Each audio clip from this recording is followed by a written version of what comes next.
হুজুরে রোজা রেখে দিনে 10টার সময় তোর বাদ করে এই হারাম তোর তো মন নাই কইতাছে ডাইরেক্ট সব টিয়ার মেরে দেশি ট্রেনের কোনো খাই খবর নাই না আমি গ্রামের ফরদা নিউজ দেখি কি হইছে আব্বা হ্যাঁ তেরা তুমি যে খালি কি ফেসল করতেছো বয়া বয়া গ্রামের প্রেসিডেন্ট তাই তো আমার যে বিয়া লিগা মানে লাগতেছে তুমি তো আমার বিয়াটা দিতাছো না ব্রেক মার এখন আপনি ভা আমি পর্দানি তাহলে তোর টেনশন করার কোনো কারণ নেই বুঝছ টেনশন তুমি তো কইতেছো টেনশন তা আমার বিয়ার বয়স যাইতেছে গা রে একটার মধ্যে আরেকটা লাগাই দিতেছে যাও তুমি প্রেসিডেন্টই করো গা কেন চিন্তা চেষ্টা করতেছে না না এটা কি প্রেসিডেন্টের কোনো সমাজ আসসালামু আলাইকুম। ওয়ালাইকুম সালাম মোটামুটি সাহেব ভালো আছেন? হ্যাঁ আলহামদুলিল্লাহ ভালো আপনি হুজুর ভালো আছেন? ভালো আছে জি।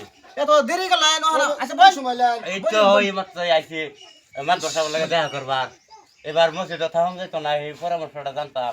ওহন কথা হইলো আইনে তো প্রেসিডেন্ট হ নাকি হ তা আইনে যে আমরা প্রেসিডেন্ট বানাইলাম মসজিদে হ মসজিদের প্রেসিডেন্ট হিসাবে আপনার দায়িত্ব এই যে যেহেতু রমজান মাস আইছে নাকি হ 18 তারিখে তারাই ভরম লাগবো হ 18 তারিখে রাত্রে তারাই ভরবাম একটা হুজুর তো রাহুল লাগবো নাকি হ হুজুর লাগবো।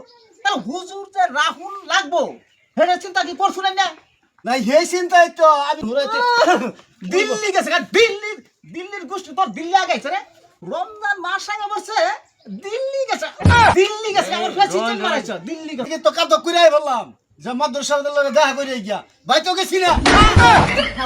আমি ভাড়া উঠিয়ে দিবাম আর কত হইলো শুনুন আরে প্রেসিডেন্ট নাকি হ তাই এইবার যে রমজান মাসটা আইতাছে আইতাছে মানে আই হচ্ছে এই রমজান মাস আইনের বাদ এবার হুজুরে খাবো না কোন কোন মাদ্রাসা হ্যাঁ আইনা তো কইলেন যে হুজুর আমার হেনো রোজার মাসে খাবো। হ্যাঁ ঠিক আছে খাবো হুজুর আমার হেনো খাবো মাদ্রাসা হ্যাঁ হুজুরে ডেলি হ্যাঁ দিনে 10টার সময় আমার হেনো খাই আর বসে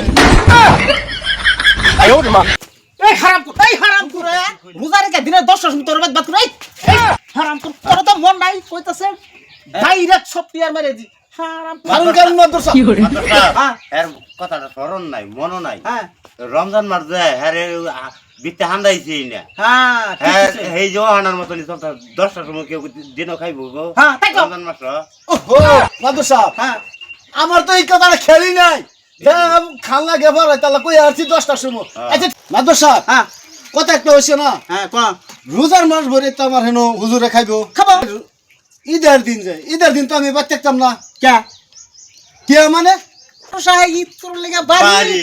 আর তুমি প্রেসিডেন্ট গঙ্গা প্রেসিডেন্ট তুমি ঈদের দিন বাদ থাকতো না থাকতো না। আরে হারাম তোর প্রেসিডেন্ট ঈদের দিন তো বেড়া রাত্রি রিজার্ভ গা তো তোর বাদ থাকবে না থাকবে হারাম যা যা প্রেসিডেন্ট হইছ হ্যাঁ। মা আর টাকা তখন গ্যাস এবার যে 10,000 টাকা রাখলাম হ্যাঁ হেরা বলো টিয়া 8,000 দিছ টিয়া 2,000 কি করছ এই বেকাছে দাদা হ্যাঁ যেদিন মানে ওখান দিবি আই কয় কি হ্যাঁ। না রমজান মাসে লাস্টে হিসাব করে রাখলে সব দাদেন আর দিন লাগবো অবশ্যই দিবো। আইন নমস্কার আইন ইনশাল্লাহ সব আইনের হাইরে করে দাদেন মাদ্রাসা হ্যাঁ। তা আমি এখন চাই যাই যাই যাই, যাই, যা যাই। হুজুর হ্যাঁ। যান অবশ্য আচ্ছা। কথা আইডি রইল না হ্যাঁ, কথা এড়িয়ে এবার রইলো। থাকবে না হ্যাঁ, হ্যাঁ, এবার থাম। হাই হাই হারামখুর এই হারামখুররা দিছি আমরা প্রেসিডেন্ট বানাইছি মসজিদের প্রেসিডেন্ট বানাইছি গো হাই হাই হুজুরে কষ্ট করে 1 মাস তারাবি ভরাইছে 10,000 টাকা আমি গুন্না দিছি নগদ হ্যাঁ এই প্রেসিডেন্টরা তো আর এই হারামখুর প্রেসিডেন্ট কামডা করছে কি দেখো কামডা কি করছে 10,000 টাকার মধ্যে 8,000 টাকা হুজুরে দিছে না না তুই যে 8,000 টাকা হুজুরে দিলি 2,000 টাকা তুই পকেটে রাখলি হুজুরের কোন বাল বাচ্চা নাই রে বাল বাচ্চা নাই 1 মাস হুজুরে কষ্ট করে তারাই ভরাইছে আর এই 2,000 টাকা তুই রেখে তোর দরান প্রেসিডেন্ট মানে সমাজের কলঙ্ক বুঝছিস কি বানছে রে